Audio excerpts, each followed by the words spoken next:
Hey everyone, thanks for tuning in to AvidMax Tying Tuesdays. Today we're going to show you how to tie the Euro-style pheasant tail nymph. It's a great nymph pattern. It's a very effective pattern, one that you're going to want to fish a lot. So not too hard to tie, just a few materials included with this fly. It's going to be, the main body of the fly here is going to be this natural pheasant tail fiber.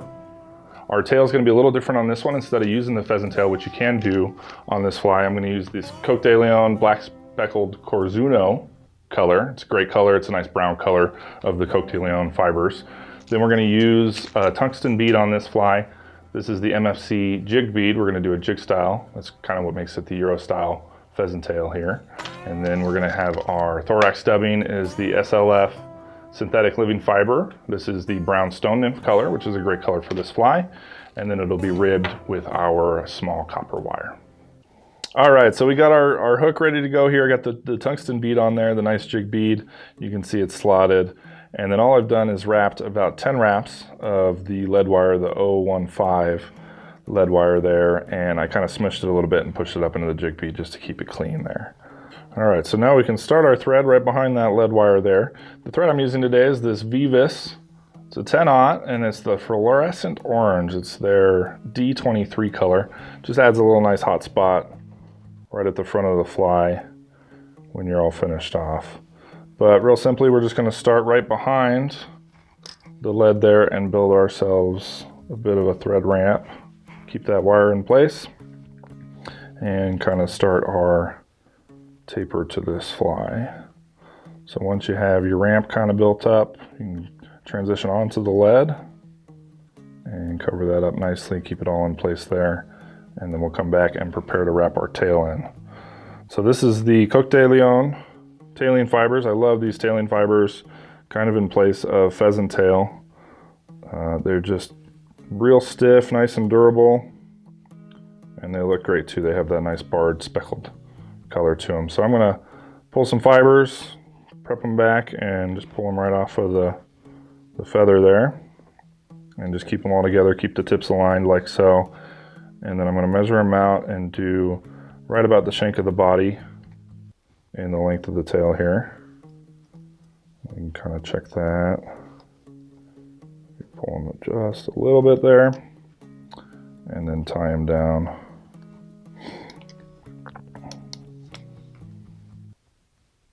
Right on the hook shank there.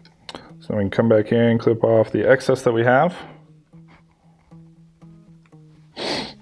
There is an extra step in doing it this way. If you use the pheasant tails, then you can use the same material that you use to wrap your body as your tail, but I find it definitely worth it to use these tailing fibers. And the fish seem to like them as well, so that's a bonus. From there, I'm going to take a little bit of small copper wire, and this will be our ribbing, and we'll tie it in right on the side of the hook here, just like so. A little too much there, so I'm just going to clip off with my cheap scissors here the excess.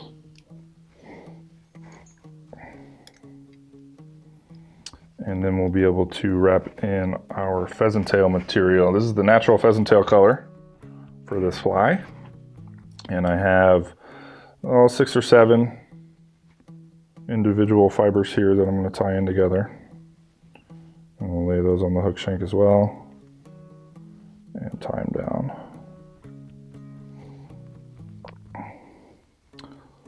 Just like so. And then we'll work on our taper here, kind of build up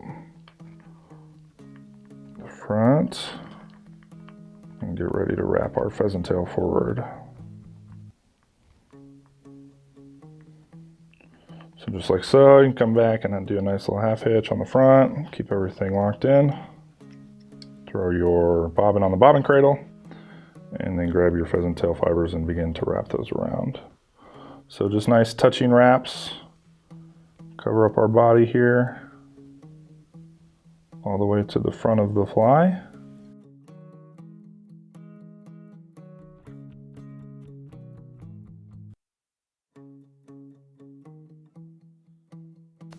Okay, then we're going to come back and we're going to rib our fly. Very simply with that copper wire, do our half hitches again. And then we'll prepare to do our thorax up on the front there. So let's see, 3, 4, 5 wraps or so up to the front.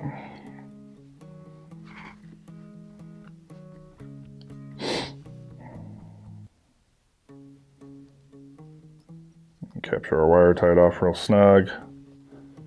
You can helicopter it out of there. So the last step to this fly, we're going to do a nice little dubbing loop.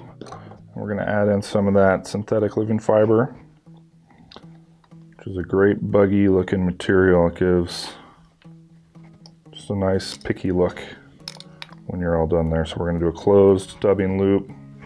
Grab it with our rising tool here, and then we'll get ready to dub it. So again, this is the nymph brown color, and I'm just going to kind of prepare it for my dubbing loop here. So we're going to taper it out slightly and get it ready. So you can see I have just a long section of dubbing that I'm going to slide into the dubbing loop here.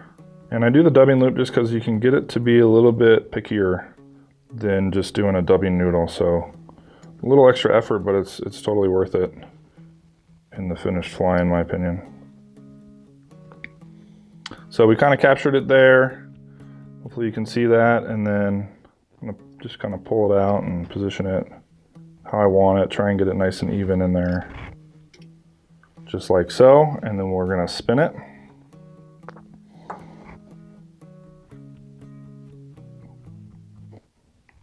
Keep things even. A whole bunch of times here, get it to be nice and snug, and then I'm going to kind of come through and just pick out some of that excess before I wrap it down there.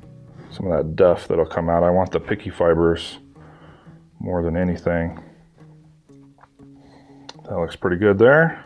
So now all we got to do is give this some wraps towards the front of the hook, right up to the bead. Pull the fibers back as you go, just like so. And then once you get a nice full thorax there, you can capture it off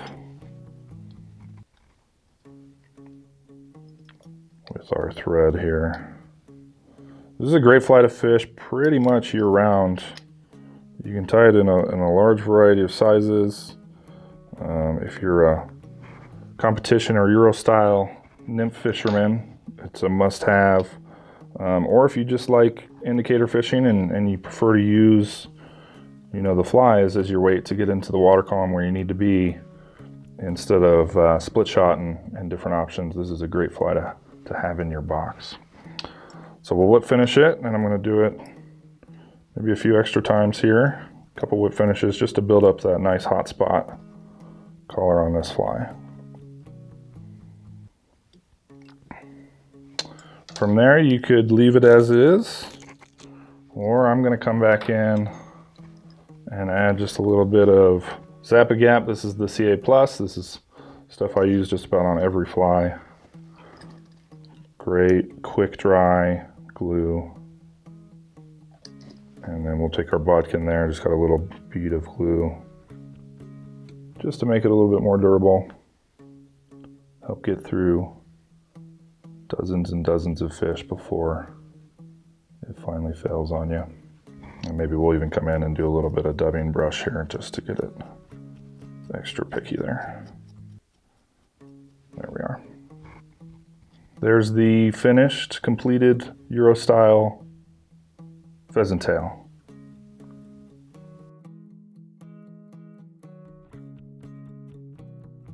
Thanks for watching. Be sure to give us a thumbs up and share this video with your friends. If you have a fly you'd like to see us tie in the future, leave us a comment below. For more fly fishing and outdoor related videos, subscribe to the AvidMax YouTube channel. Thanks for watching, and we'll see you out there. My heart over my mind, I'm not over